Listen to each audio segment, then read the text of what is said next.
introduce you to the clarinet and the bass clarinet and the different ways in which you can compose for them in contemporary composition. The clarinet is a single reed woodwind instrument, and it's an extremely versatile instrument, and in Western classical music it can be found in orchestras, small ensemble groups, and also there's a huge variety of solo repertoire written for the instrument. Both instruments are in the key of B flat, however it's quite important to remember that the bass clarinet will sound an octave lower than what is written on the page. Both B flat clarinet and bass clarinet are also written in treble clef, but because of the transposing element on the bass clarinet, you can also write the bass clarinet in bass clef. The B flat clarinet is a lot smaller than the bass clarinet, which is a lot larger, and the B flat clarinet has a slightly smaller range than the bass clarinet. The lowest note on the B flat clarinet is a low concert D.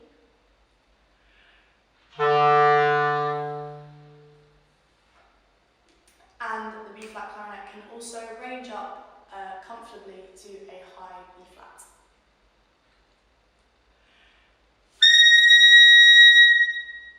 The bass clarinet has an extension on the lower register, which means that it can range all the way down to a low concert B flat. But again, the bass clarinet can reach very comfortably up to a high concert B flat.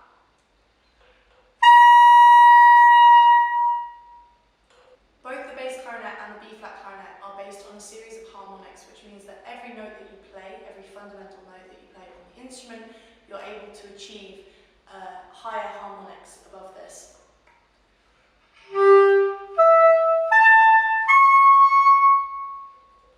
And because of this, it means that although the B flat, concert B flat, is technically the highest comfortable note you can reach on the instrument, it is possible to go even further into the altissimo register. So I'm going to introduce you to some of the techniques that you can use on B flat clarinet and bass clarinet when you're composing for them.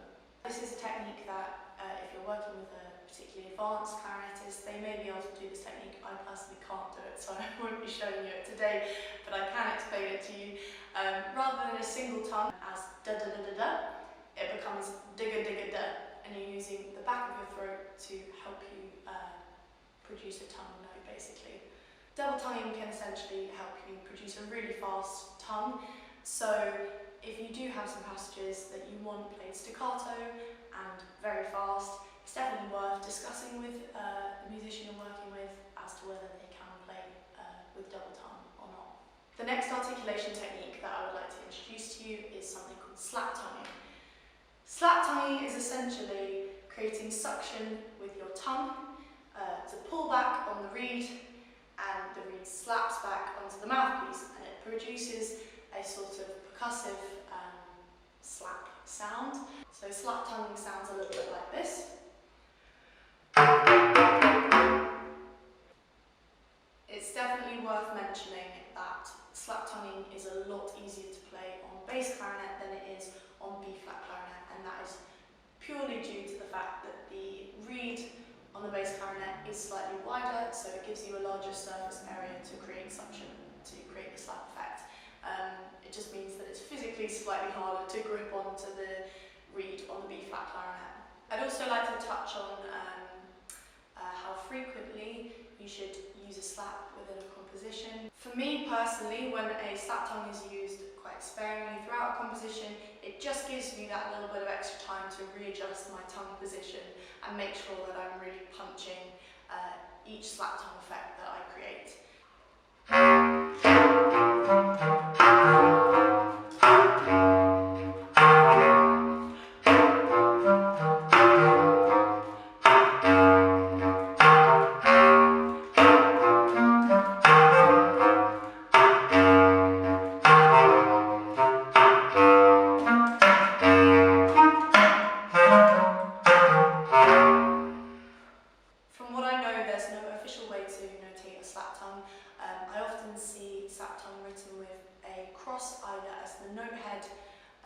Sometimes the cross on the note stem is possible. Sometimes there's a little icon placed above the note, and sometimes I see a written instruction on the score. The next technique that I'm going to introduce you to is a technique called flutter tonguing. This again is a very common technique that's used in contemporary clarinet composition. It is essentially playing a note whilst creating the sound of rolling your R's, like that. There are two ways in which you can produce a flutter tongue. The first is with the tongue behind the teeth, and the second technique is to produce it using the back of your throat. I can actually only do the second technique. I learned to do it this year and I'm still learning to try and produce the sound using the first technique. So hopefully soon I'll be able to do both ways.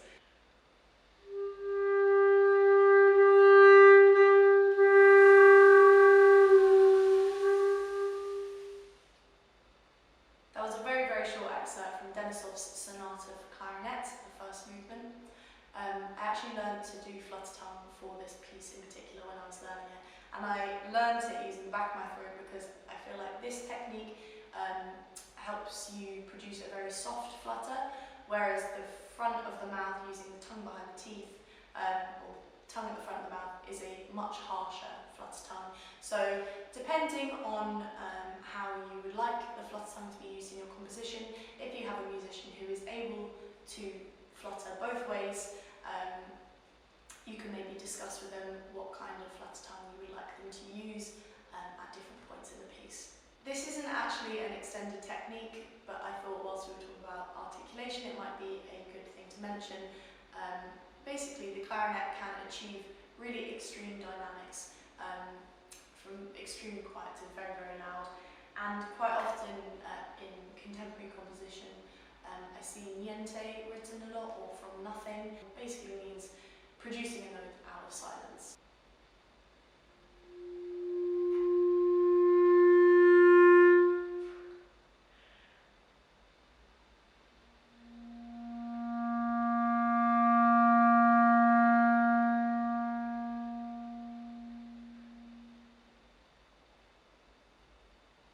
Again, I don't believe that there's an official way to notate this, so a written instruction, like from nothing, can be very helpful. Whatever you're using, as long as you're communicating with the musician you're working with, it should be pretty obvious how you would like them to play that note. Another technique that I think I should mention is circular breathing. So if you want to have very long passages of continuous music, circular breathing is a technique that a lot of clarinet players will use to help them continue playing this music without breathing and causing a break within the continuous line. This is a really advanced technique and I am unable to demonstrate it to you because I am trying to learn to do it at the minute. But if you are working with a very advanced clarinetist who may be able to use this technique, this definitely does expand the possibilities of your composition. You can probably have some really long passages of continuous music and create a really interesting effect through that. Next, I'm going to move on to pitch techniques. So the most famous pitch technique that can be created on clarinet is probably the glissando, and the most famous example of this is definitely Gershwin's Rhapsody in Blue, the very, very beginning.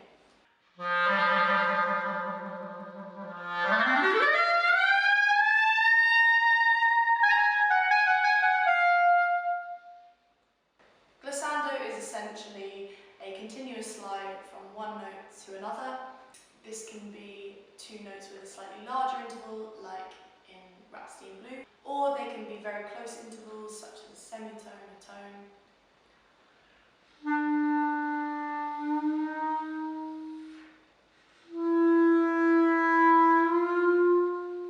It is definitely a lot easier to play glissando on the B-flat clarinet as opposed to the bass clarinet. It's still possible on bass clarinet, but because the B-flat clarinet has open holes, it just makes moving between these notes slightly easier.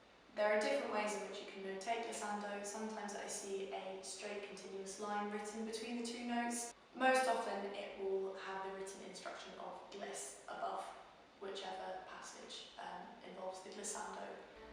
As I previously mentioned, the bass clarinet and the B-flat clarinet are both based on a series of harmonics, and because of this there are also many different pitch techniques that you can use using these different harmonics. So the first extended technique that I'll mention are multiphonics. This is essentially playing the fundamental note and its harmonics at the same time. There are many different combinations of multiphonics depending on which fundamental note you play, but a lot of the time there will be alternative fingerings. Multiphonics can sound a little bit like this.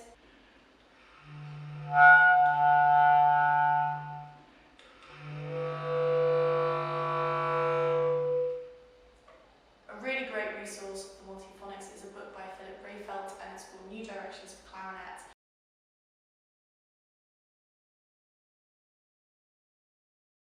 Another extended technique which you can use are microtones, and this is essentially playing different pitches between septones. This is another small section from Denisov's Sonata.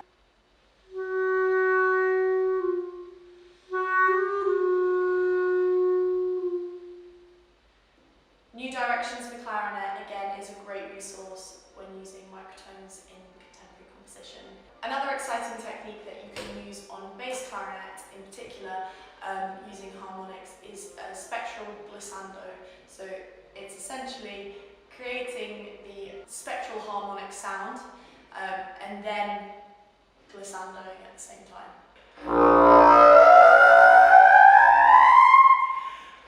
Another technique that you can use is a Bisbigliando, or as I've been calling it for a long time, a colour trill. This is essentially trilling on the same notes.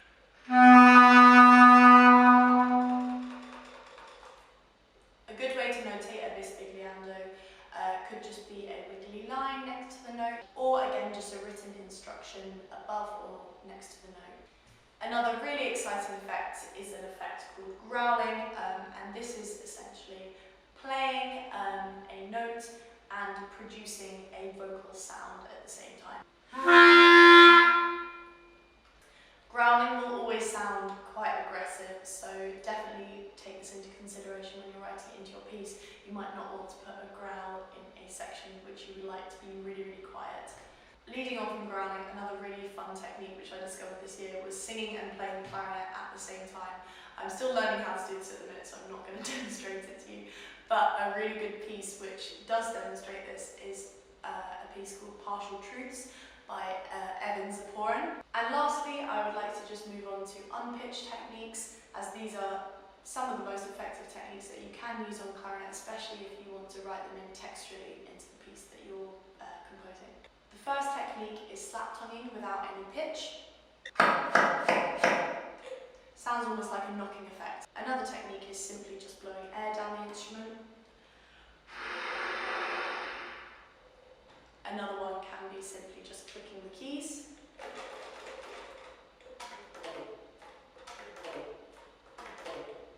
With the bass clarinet, you can almost hear the pitches slightly because of the closed holes, so that could be something you could play around with. And then you can also put the two together, so blowing air down the instrument and clicking the keys at the same time.